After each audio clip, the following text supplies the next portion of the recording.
Hello, my lovely collective. Welcome to Vivid Vibration. My name is Christina. I hope that y'all are doing well. Collective, I was watching a podcast by Cheney Nichols about Lilith before I started this video, and that energy is very, very strong in this read. And I wanted to share with you a quote from the podcast concerning one of the women that they were doing her chart and looking at her placements. And her name was Josephine Baker. And the quote is, "I learned that if I don't define myself for myself, I would be crunched into other people's fantasies for me and be eaten alive." And collective, we have the mirror, the orphan, and the underground. Agape, the unseen, and the forest. The animal, the kiss, and the bridge. And I mean, this that quote embodies the energy of these cards. I'm gonna read it one more time because it's so amazing. And I'm gonna put the link in the description box because you should totally go watch this. I learned that if I don't define myself for myself, I would be crunched into other people's fantasies for me and eaten alive. And it's interesting because the reality is that energy that Lilith is facing, because it's a Lilith energy, and so it's an energy that is patriarchy, anti-establishment, I don't bow down to you. Who the fuck do you think you are? You know what I mean? Absolutely not. It's that kind of energy, because other people's fantasies of you, if you allow for them to define you, will literally piece you out, eat you up, and spit you out, and rob you of all of your divinity. And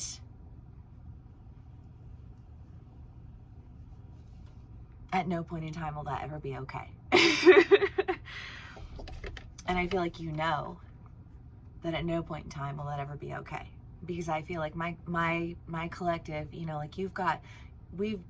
psychics, the power of divination, the power of sight, the power, clear audio, clairvoyance, claircognizant, I can never remember all of the clairs. I really should remember them. But, all of the different spiritual gifts that we embody, that people will, I don't know, it was what is it? Res Dogs is one of the greatest shows that I've ever seen in my life, and I bawled my eyes out the whole time I watched it. But one of the uncles, who has survived the system, basically, tells his son, or his nephew or whatever, that, because they're not actually related, I don't think,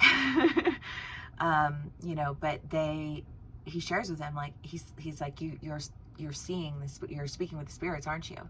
And he was like, yeah. And he was like, whatever you do, don't tell them. They'll paint you out to be crazy. They'll medicate you. They'll destroy you. They'll kill you. This isn't something that hasn't been faced by our ancestors, by our predecessors. It's something that we face even still to this day, and if you have an awareness of who you are and what your gifts are, and you attempt to take those into the world, and you allow them to be eaten alive by people who want to fantasize in the ways in which they can use that to their benefit while discarding your divinity.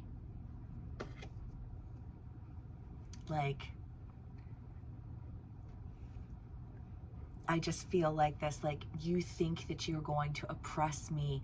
Your oppression empowered me. You know what I mean? You made me stronger. You tried to eat me alive, and now I will eat you alive. You better have that amulet waiting. You know what I mean? That kind of energy. Because this energy is ancient energy, right? It's an energy that says, this has been repressed and it's going to be explored. I just feel like, because I am loyal to that, I feel like I am loyal to being intimately connected to and aware of, like my spiritual powers and my spiritual gifts, and that can very easily for some of us involve a partner, because I do feel collectively there has been this like call to like partnership, and that can play out differently for everyone. That can be within a community, that can be, with a friend, that can be with, a lover, a partner, a colleague, however it plays out for you. But I just feel like there is this call on your divinity, and this need to protect, like I just feel like calling on your ancestors, because this is ancestral energy, this is ancestral power, you know what I mean? And you're loyal to that and the directions that it will take you, because you know that you have guidance that far surpasses the fantasies of those who would eat you alive. Love. Okay, collective.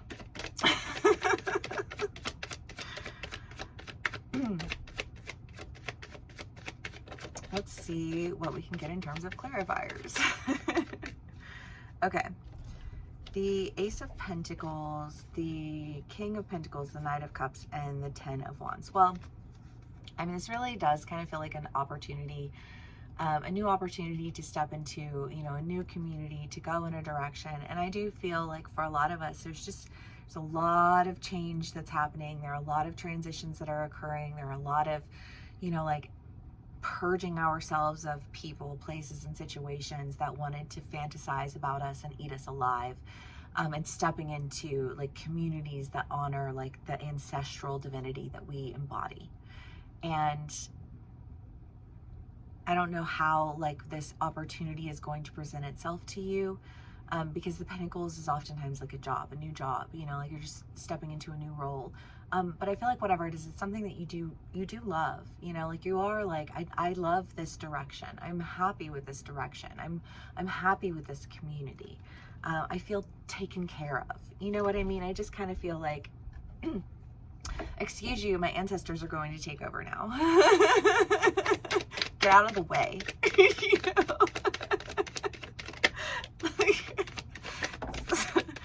Very, very, very. The Six of Swords, the Five of Cups, the Fairy Stallion, the Empress. Well, collective, I love that. It's very strong female energy, and men, no worries, the strong female energy can exist within men, because we all embody masculine and feminine energy, and it's a general read, so you can be dealing with somebody on this other side of the energy, or somebody in this energy. Take what resonates, how it resonates, and leave the rest. But there was a lot of confusion. There was a lot of confusion around you, and I feel like there was a lot of confusion around you because people wanted to fantasize and then eat you alive.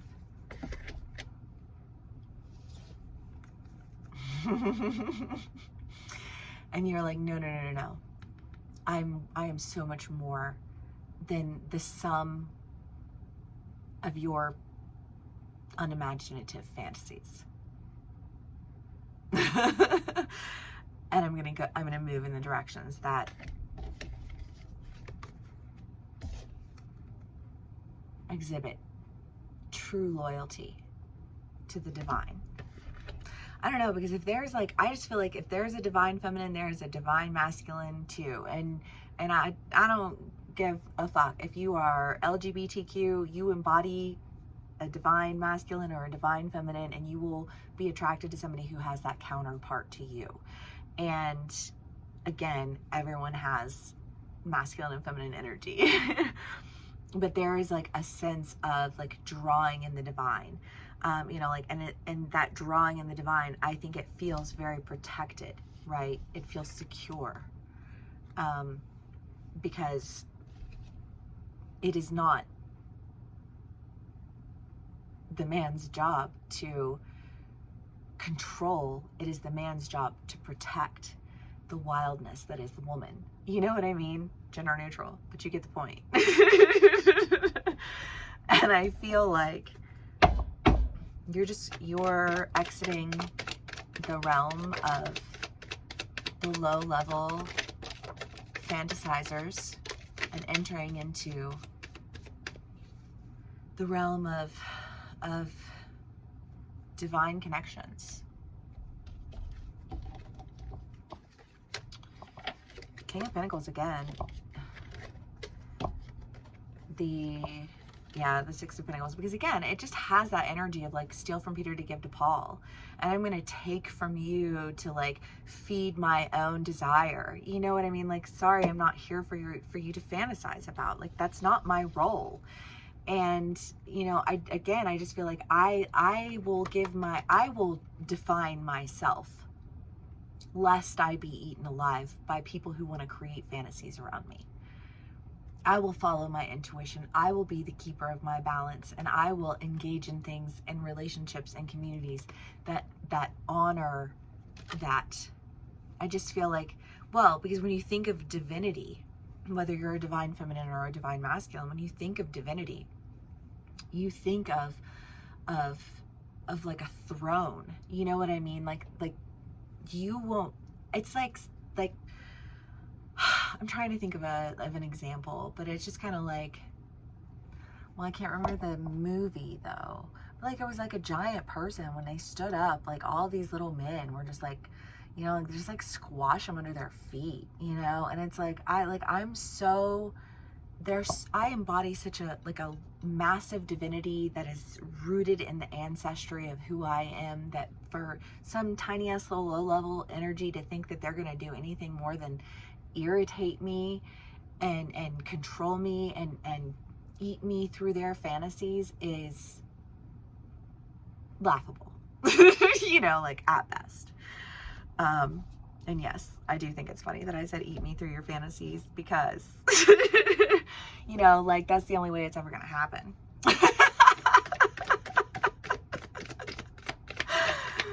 Damn, burn. You know, but I just feel like sacred divinity cannot be touched by anything other than sacred divinity.